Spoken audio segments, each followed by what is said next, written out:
Out of the pulpit and now living off the grid. News 4 Investigates has learned the search for a Catholic clergy accused of sexually abusing kids is turning into a bigger police investigation. This all goes back to our original investigation into the servants of the Persilettes in Ditmer. News 4 investigator Susan Corey is breaking new information tonight. As we were looking into the center, we found one former clergy member who's required to register as a sex offender, but he doesn't show up on Missouri's list. Instead, his name was on the national registry with his address as the Paraclete Center.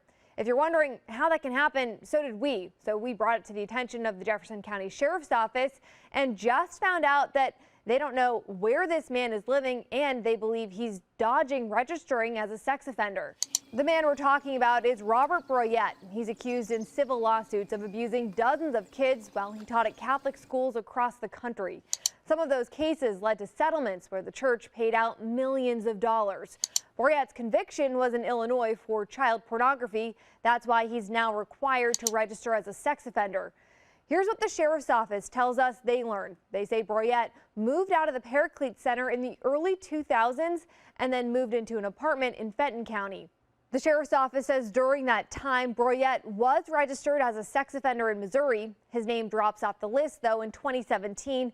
That's when the sheriff's office says they believe Broyette moved to Montana.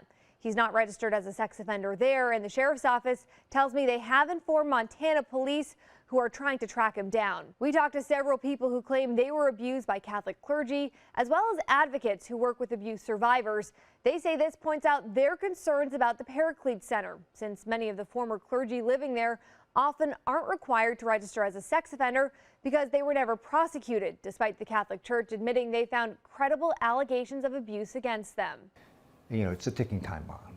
More and more problem priests are being sent to these facilities, and less do we know anything at all about them. I think the answer is very simple.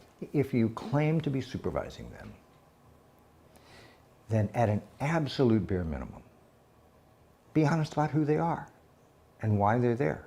In Missouri, when a sex offender moves out of state, Highway Patrol is responsible for notifying the state where they're moving to. I'm told Highway Patrol did notify Montana police that Broyette was moving there. This, of course, is something we're going to keep following. Susan Corey, News 4 Investigates.